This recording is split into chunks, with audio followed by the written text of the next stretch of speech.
Hi, I'm Rayna, your host of A Season of Caring podcast, where we share stories of hope for family caregivers, breaking through the busyness and loneliness of caregiving to see God even in this season. If you're listening today, chances are you didn't plan your life to look exactly like this. Caregiving, it rarely announces itself politely. It shows up through a phone call or a diagnosis, even a slow realization that something's changed. And suddenly your days, your energy, and even your sense of self can begin to shift to become a caregiver. Today, I'm going to talk to you about remembering your why in your caregiving. Not a motivational speech here, not to keep pushing through, not from a place of guilt or pressure, but in a way that invites reflection, grace, and even faithfulness. Because sometimes the hardest part of caregiving, it really isn't the physical part. It's the quiet question that sneaks in when you're really tired and you just can't imagine you can keep going. Why am I doing this? And maybe even, does it still matter? Scripture gives us a really clear command that many caregivers know well. Honor your father and mother, right? That your days may be long in the land that the Lord your God is giving you, right? From Exodus 20:12. And again, in the New Testament, children, obey your parents in the Lord, for this is right. Honor your father and mother, which is the first commandment with a promise. Ephesians 6:1-2. But honoring doesn't always look like what you imagined. It doesn't always feel tender. It definitely doesn't always feel noble. And it certainly doesn't always feel easy. Honoring, it can look like rearranging your life altogether, like stepping into responsibility you never expected, like loving faithfully when there's no applause and very little clarity. You know, for me, honoring my dad took shape in a way that honestly, I didn't expect. I know I had been through Alzheimer's disease with my mom, but my dad was her primary caregiver. I stepped in and stepped away. And honestly, I had not thought through what it would look like when my dad got to that point. His sister was living with him, things were going well, and then suddenly there's the cancer diagnosis, skin cancer, melanoma. The surgery went well, but the recovery did not. And we went from daily living activities, being independent, and him just needing help with driving and a little bit of oversight to not being able to take care of himself and complete overwhelm on my aunt's side. I don't know why I hadn't thought farther down the path, but my sister and I really hadn't talked a lot about it. And suddenly we were at this place where decisions needed to be made. What were we going to do? How were we going to care for him? I was 220 miles away on the farm, and I never really thought that it was an option for me to be a part of the hands-on care team. But after a conversation with my husband, who just said to me, Rayna, if you need to go and take care of your dad, then that's what you need to do. And that changed everything. It gave me permission to look at what I really believed honoring was. And for my dad's situation, a memory care facility just didn't make sense. He was still playing volleyball 3 times a week. He was still very physically active.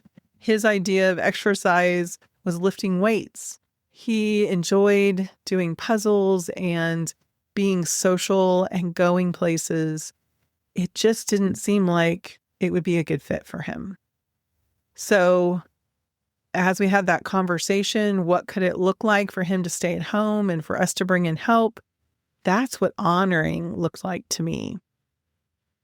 It meant that I was stepping into a rhythm of caregiving that required a complete change of my life. For over 2 years, I traveled that 220 miles to stay with him 3 days a week. And in the final 2.5 years, I shifted to every other week. But the weight of caregiving, it never really goes away. I rearranged my schedule. I let go of my teaching job. I made intentional choices with my time and my work and my energy. I had to say yes to something that wasn't convenient, but it was deeply meaningful to me. And here's the part that I really want to be honest with you about. I didn't step into caregiving because I felt guilty. I stepped in because it aligned with my values, my faith, and the kind of daughter that I wanted to be.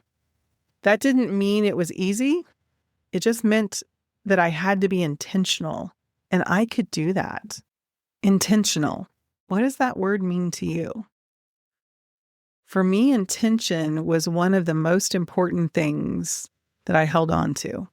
I learned that I had to be intentional with every minute, not just with my dad, where I had to be intentionally present, where I had to learn how to be quiet, how to lower my expectations, how to meet him where he was, because he couldn't do any of those things for himself anymore. He couldn't be the one who could be kind or could adjust to the situation. His ability to honor me or think of my needs was gone. So I had to learn to do that for him all the time. And that was hard, but it was an intention. It was leading with love. It was remembering to let all that you do be done in love, like 1 Corinthians 16:24 tells us. But also at the farm, when I was home with my stepson who was in high school, with my grandson and granddaughter who were born during that season, it was being intentional with taking care of my health and paying attention to what I was eating or when I was eating. It was learning to be intentional with my energy, my emotional energy even. It was remembering to schedule fun times and down times and memory making times. It was doing and being on purpose. And being intentional can really change your caregiving season. So part of it is stopping to think about those values. What is most important to me? And how do I focus on getting more of that, right? Caregiving can creep in for some people. It didn't for me because it was kind of an overnight thing. But for many, it's a small one step at a time. It can slowly reshape your life. And sometimes caregiving can have a way of completely reshaping our lives dramatically. Your calendar changes, your priorities shift, your flexibility really narrows.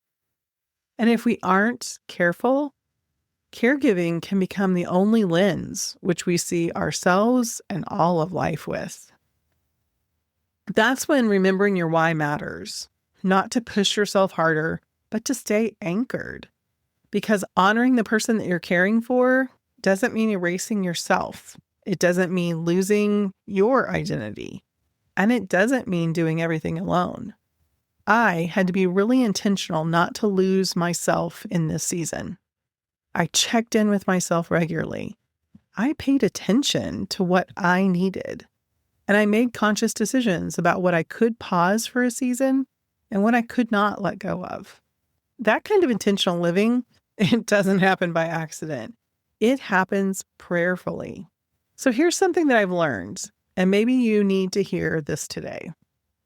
Your why can evolve without losing its holiness. So what do I mean by your why shifting? When we talk about a caregiver why, we're talking about motivation, not in the hustle sense, but we're talking about what anchors you, what helps you get up and keep showing up, what gives meaning when results are out of your control. In caregiving, the why often shifts because the season itself changes.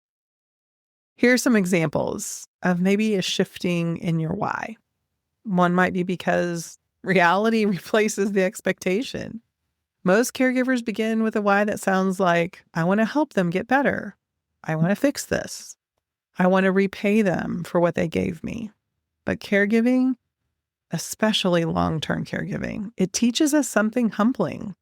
Some situations don't resolve. I'm here to change the outcome, to I'm here to be faithful in the process. That shift, it's not failure, it's formation. Maybe another reason the why would shift is grief, even before death.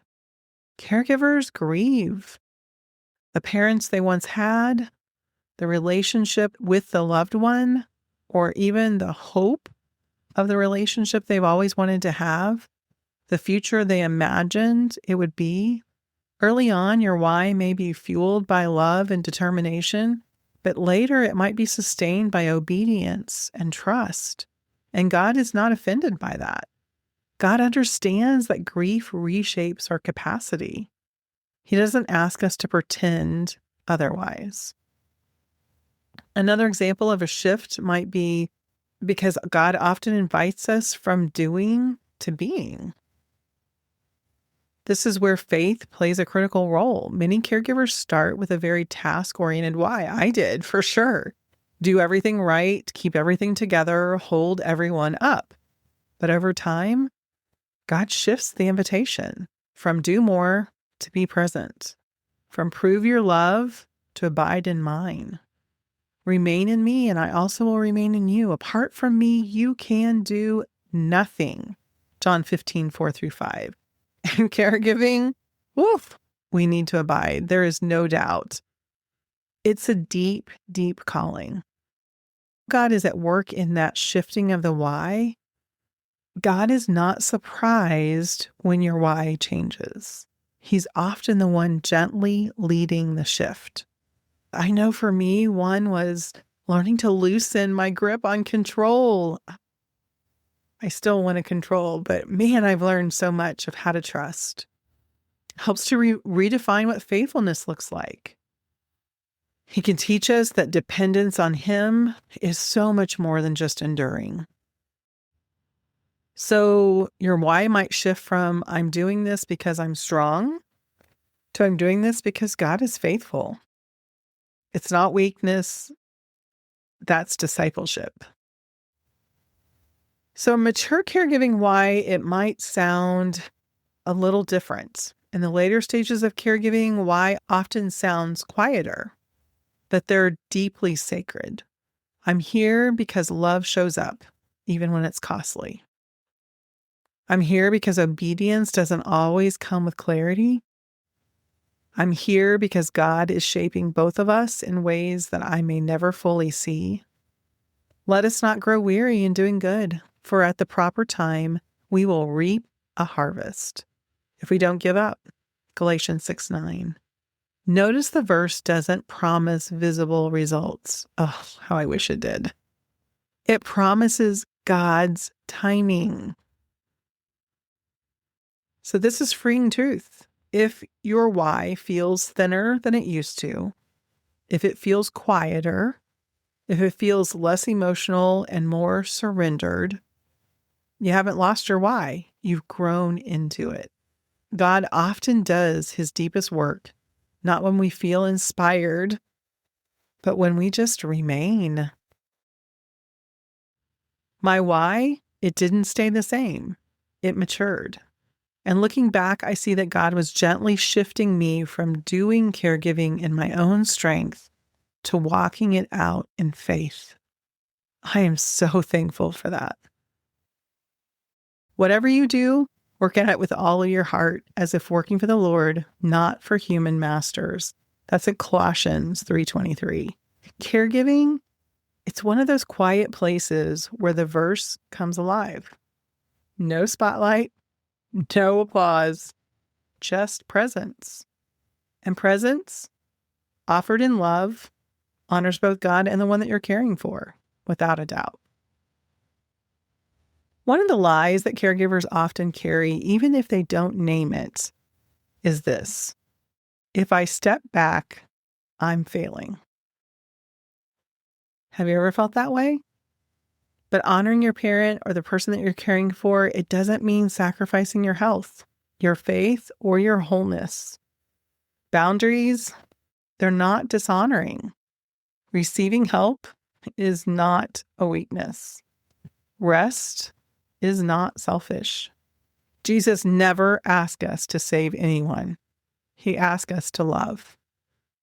And sometimes the most honoring thing you can do is choose sustainability over exhaustion. It really is. There were times that I found myself too tired, and I had to ask, what do I need to change? You can do the same thing. So what I want to invite you into is a gentle moment of reflection. This is not homework. This is not journaling. It's just I want you to stop and think. I want you to go about this with curiosity. So ask yourself, what does honoring look like in this season? Not the one you imagined, but reality. What kind of caregiver do I want to be, even when the outcomes are out of my control? And where do I sense God's presence? Not pressure in this calling, but His grace-filled presence. You might not have clear answers to those questions right now, and that's okay. Faithfulness often shows up before clarity. So caregiving it's a season. It's a sacred one. It's a demanding one. It's a refining one. And if God has placed you here, He's not left you to carry it alone. Honoring your loved one may look different than you expected, but it still matters. Your presence matters. Your faithfulness matters. And your life matters too. The Lord is close to the brokenhearted, and He saves those who are crushed in spirit. Psalm 34:18. If today stirred something in you, uncertainty, affirmation, or even grief, I want you to know you're not alone. This is a season of caring, and even here, God is at work.